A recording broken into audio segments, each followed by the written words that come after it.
Baik, nama saya Mario Ferdinand Ferry dengan NPM 202113005. Saya sekarang akan menjelaskan mengenai hardware synchronization. Pertama, kita akan bahas pengertian. Hardware adalah semua jenis komponen yang ada pada komputer di mana bagian fisiknya dapat terlihat secara kasat mata atau dirasakan secara langsung. Dengan kata lain, hardware merupakan komponen yang memiliki bentuk nyata. Sinkronisasi adalah suatu tindakan atau proses yang dilakukan secara bersama dan saling membagi data bersama. Sinkronisasi diperlukan untuk menghindari terjadinya inkonsistensi atau ketidakserasian data secara konkuren atau bersama. Sinkronisasi hardware adalah sinkronisasi yang memerlukan dukungan hardware atau prosesor, di mana dalam bentuk kumpulan instruksi khusus yaitu test and set. 2. Masalah pada sinkronisasi. Masalah yang terjadi bila sinkronisasi tidak diterapkan ada dua. Yang pertama, race condition. Race condition, situasi di mana beberapa proses mengakses dan memanipulasi suatu data secara bersama. Nilai akhir dari data tersebut tergantung dari proses yang mana yang terakhir selesai dieksekusi. Critical section adalah sebuah segmen kode di mana sebuah proses mengakses sumber daya secara bersamaan. Yang ketiga, kita akan menjelaskan tentang pencegahan masalah sinkronisasi. Untuk mencegah terjadinya race condition, proses-proses yang berjalan bersamaan harus disinkronisasi. Dan untuk mencegah terjadinya critical section ada tiga. Yang pertama, mutual exclusion. Mutual exclusion, jika suatu proses sedang menjalankan critical section-nya, maka proses-proses yang lain tidak dapat menjalankan critical section mereka. Dengan kata lain, tidak ada dua proses yang berada di critical section pada saat yang bersamaan. Yang kedua, progres atau terjadi kemajuan. Jika tidak ada progres yang sedang menjalankan critical section-nya, dan ada proses-proses yang lain yang ingin masuk critical section, maka hanya proses-proses yang sedang berada dalam entry section saja yang dapat berkompetensi untuk mengerjakan critical section. Yang ketiga ada bounded waiting atau ada batas waktu tunggu. Jika seandainya ada proses yang sedang menjalankan critical section, maka proses lain memiliki waktu tunggu yang ada batasnya untuk menjalankan critical section-nya, sehingga dapat dipastikan bahwa proses tersebut dapat mengakses critical section-nya. Dalam catatan, tidak mengalami starvation atau proses seolah-olah berhenti atau menunggu request akses critical section diperbolehkan. Yang keempat ada solusi perangkat keras. Solusi perangkat keras tergantung pada beberapa instruksi mesin tertentu. Misalnya dengan menonaktifkan interupsi atau dengan mengunci suatu variabel tertentu. Metode solusi perangkat keras dibagi menjadi dua, yaitu proses sinkronus dan memori sinkronus. Prosesor sinkronus. Dalam CPU atau Central Processing Unit mempunyai suatu mekanisme yang dinamakan interupsi. Berbicara mengenai sinkronisasi, berarti kita mengasumsikan bahwa ada dua proses atau lebih yang sedang berjalan di komputer secara konkuren atau bersama. Atau dengan kata lain, konsep time share sudah diimplementasikan dalam sistem operasi. Pada saat interupsi dilakukan, sistem operasi akan segera melakukan proses pergantian dari proses yang satu ke proses yang lainnya sesuai dengan algoritma. Dalam contoh ini ada contoh critical section.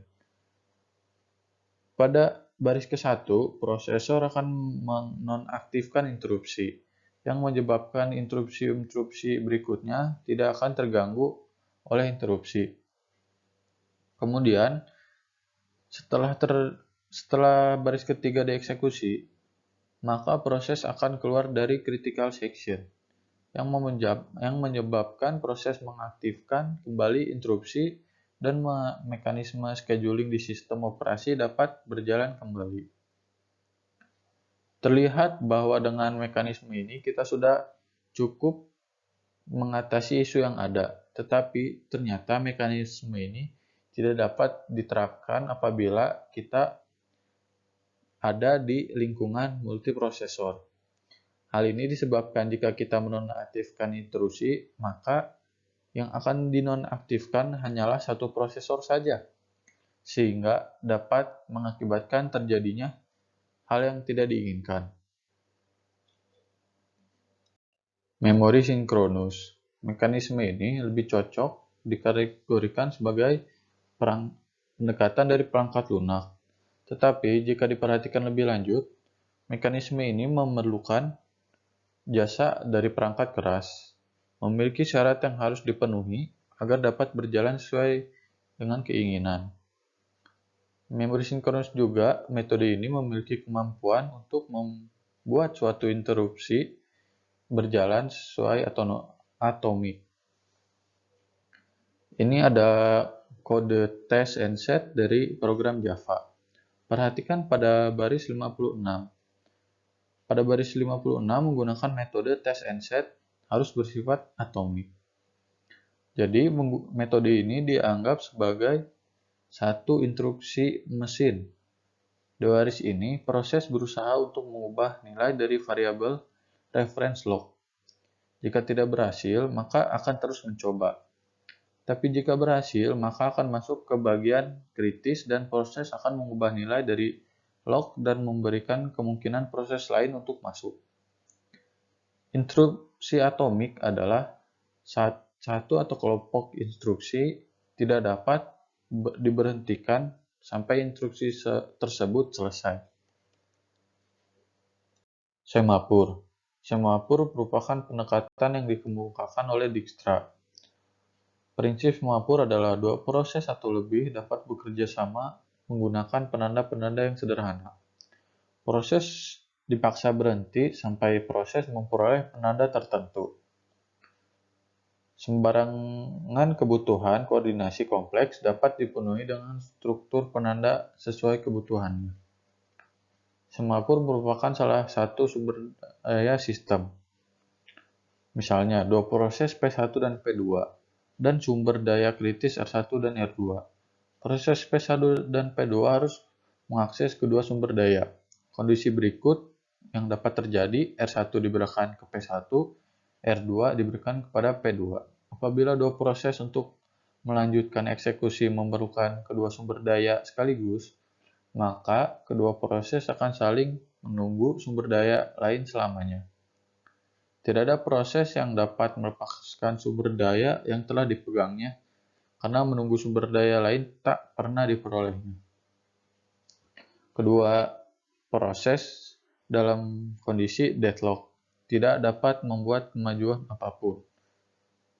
Jenis semapur ada dua, yaitu binary semapur dan counting semapur. Binary semapur adalah menggunakan nilai integer dengan jangkauan antara 0 dan 1, sehingga implementasi lebih sederhana. Counting semapur. Counting semapur menggunakan nilai integer yang mempunyai jangkauan tak terbatas seperti pada struktur yang telah dijelaskan di atas. Wait and signal. Semafur dalam kasus ini adalah hanya boleh satu proses yang dapat melewati strubing wait pada suatu waktu tertentu, sampai ada salah satu atau proses itu sendiri akan memanggil signal. Proses menunggu dibagi menjadi dua, yaitu spin lock waiting dan non-spin lock. Spin lock waiting adalah menjalankan perintah-perintah yang tidak ada artinya atau proses masih running state di dalam spin lock waiting. Non-spin lock adalah memanfaatkan fasilitas sistem operasi. Proses ini akan memblok dirinya sendiri dan secara otomatis akan membawa proses tersebut ke dalam waiting queue. Di dalam ini proses tidak aktif dan menunggu sampai ada proses lain yang membangunkan dia sehingga membawa ke ready queue.